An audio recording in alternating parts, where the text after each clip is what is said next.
The Remington barked like thunder across the Nevada badlands, and Ethan Cole ducked behind a jagged rock as bullets whined past his ear, kicking up sand from the parched earth. Blood trickled from a gash on his forehead, blending with the dust that clung to his sweat-soaked shirt. His truck lay, flipped 50 yards back, engine smoking from the ambush, tires shredded by lead.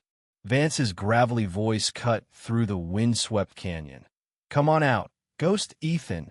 You put my brother in the ground now. It's your turn to join him."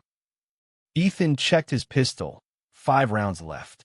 7 riders closing in like coyotes under the merciless sun. The nearest shelter was Echo Ridge Outpost, a half-mile of exposed scrubland where only fools ran for cover. But Ethan had stopped playing it safe the day he left the Marines, the day he learned some regrets chased you harder than any enemy. He bolted from the rock, legs pumping as shots cracked behind him. Up ahead, a plume of dust rose from the outpost's dirt. Loda woman stepped out from the weathered gas station, hands shielding her eyes from the glare. Her dark hair whipped in the breeze like a flag of warning. What would she do when trouble crashed through her door? Would you stand your ground for a stranger haunted by his demons? Ethan hit the dirt behind an old fuel pump as bullets pinged off the metal. The woman didn't flinch, just stood there eyeing the chaos. "You bringing hell to my doorstep, or just passing through?" she called, her voice steady as a judge's gavel. "Both, ma'am," Ethan grunted, pressing a hand to the fresh wound in his side. "I'd owe you big if you—" "Name's Lila Hayes," she interrupted, stepping down from the creaky porch. "And I know your face, Ghost Ethan Cole. $300 on your head makes headlines in these parts." She wore faded jeans that hugged her hips just right, a tank top damp from the heat, clinging in ways that drew the eye. Her blue eyes sized him up like a rancher appraising livestock. Vance's shout echoed again. "Send him out, lady, or we'll torch this dump." Lila's mouth twitched into a smirk that wasn't friendly. "Mr. Cole, you any good with that gun?" "Decent," he replied. "Can you end a man?" The words hung heavy in the stifling air. Ethan met her gaze. "When there's no choice." She jerked her head toward the building. "Then get inside before you bleed out on my gravel." The interior was dim, smelling of oil and fresh coffee. Lila moved with the confidence of someone who'd stared down worse than outlaws, her curves swaying as she grabbed a first aid kit. Bending to pull bandages from a shelf, her top slipped low, revealing smooth, tan skin that spoke of long days under the sun. "Shirt off," she ordered, no nonsense. Ethan hesitated. "Ma'am, I've patched up roughnecks before, Cole. Pride won't clot blood." As he stripped, her eyes traced the scars mapping his chest, souvenirs from Iraq and bar fights. "You've got a real collection here." Her touch was firm but sparked something electric as she cleaned the gash, her scent a mix of lavender and engine grease cutting through the pain. "Why risk it?" he asked. Lila paused, her fingers lingering. "Maybe I got motives." The bounty was tempting, but she kept working, her breath warm on his skin. "Dead men don't pay debts." "What debts?" "The kind needing a steady hand and no questions." Outside, engines revved, Vance crew circling. Ethan had tangled with cartels, smugglers, and his own unit's ghosts, but this woman unnerved him in deeper ways. "There's more you should know," Lila said, knotting the bandage. Her tank strap had slipped, exposing the line of her shoulder. "I'm no fragile flower this town paints me as." "Then what?" "A dealer." She fetched a flask of bourbon, pouring 2 shots. "I moved product across the line, cigs, meds, whatever pays without stamps." She handed him one. "To dodging the Reaper, Cole." The liquor burned, but not like realizing he was caught between Vance's rifles and a smuggler sharper than any blade. "They'll hit at dusk," Lila said, sinking onto the cot beside him. "Vance loves dragging it out, making him squirm." "You know him?" "His breed."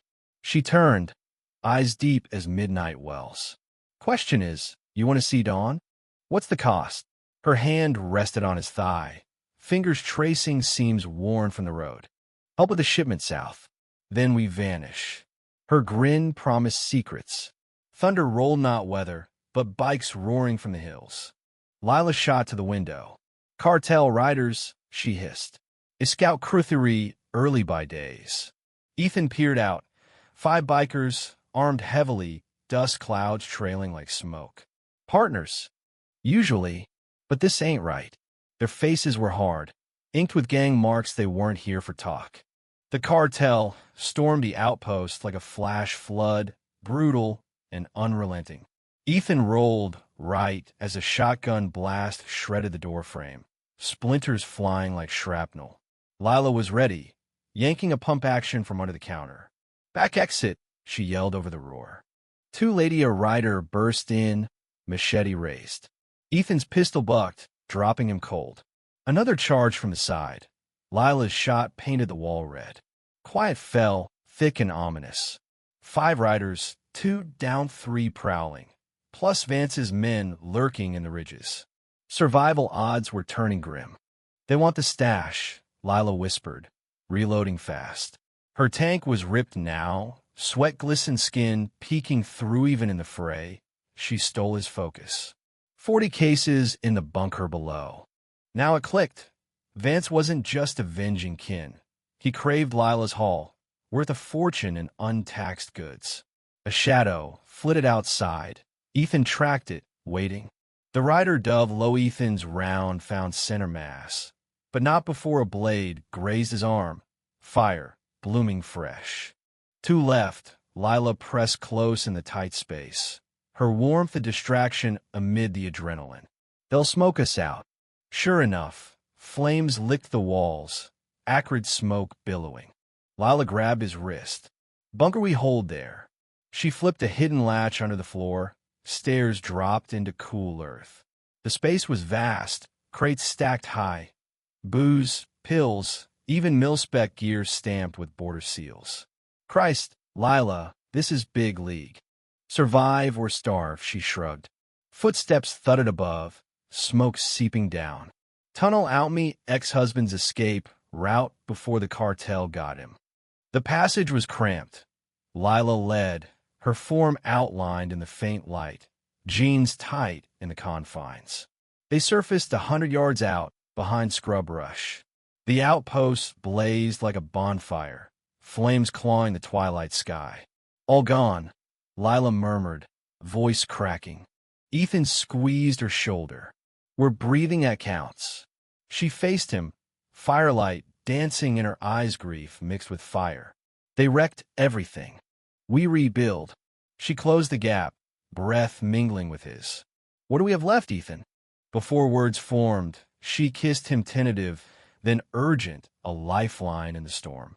Her hands fumbled his buttons, pushing the cloth aside. "Lila," he breathed. "No words," she urged. "Just this."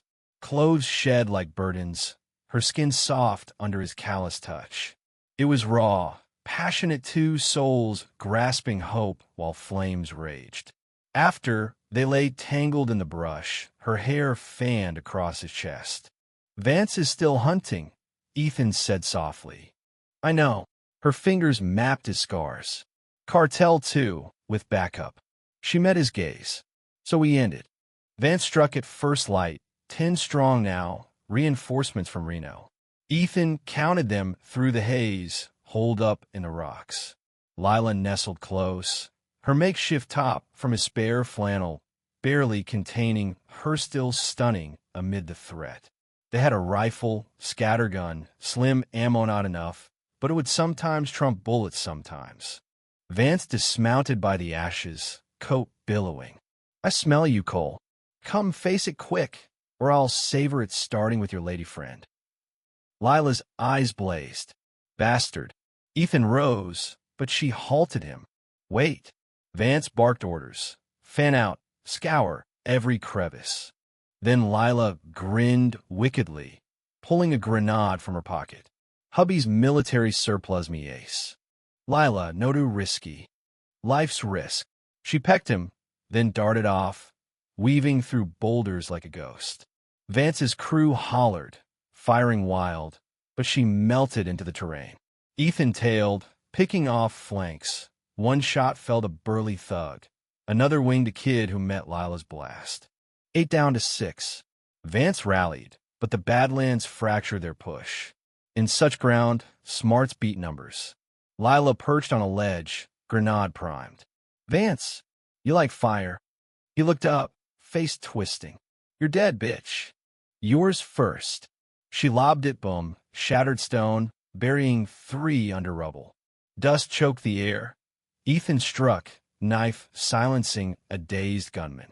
Lila's gun claimed another. When it cleared, just Ethan and Vance, 20 paces apart on cracked earth. "Always this," Vance sneered, hand twitching. "Walk away," Ethan offered. Vance laughed. "For my brother?" "Drawl." They fired. Vance slug tore Ethan's thigh, pistol skittering. Vance advanced, aiming. "Last words." "Yeah." Ethan grinned through agony. "Duck." Lila's rifle cracked from above. Vance jerked, collapsing lifeless. Silence blanketed the canyon. Lila scrambled down, tending his wound. "It'll scar, but you'll walk." "Where now?" he asked, ruins smoking distant. She glanced away, then back, eyes soft. "North Montana. Clean slate." Ethan nodded. "In this land, you left ashes behind." 6 months on, Ethan Cole stood on a Montana ridge, watching rivers carve valleys below. His leg scar ached in the chill, but old pains faded. Lila stepped from her log cabin, mugs steaming. She wore wool now. No more shadows, just radiant, hair catching dawn like silk. "Regrets?" she asked, nestling close. He pondered. Blood trails, hard calls, lives taken. Ahead lay open skies, promise. "None about you." He took her hand, rough from homestead work. She smiled, pure, unburdened. "Thanks for seeing me, true not the mask." Down in the hollow, a school bell tolled, kids laughing normalcy they'd earned. A bald eagle wheeled above, wings wide on thermals. Ethan watched, musing on grace. Sometimes it came wrapped in fire, in choosing light over dark. If this tale of grit and second shots stirred you, drop your thoughts in the comments. What's your take? Did they deserve that fresh start, or should past sins stick? Share your stance. Let's debate it out.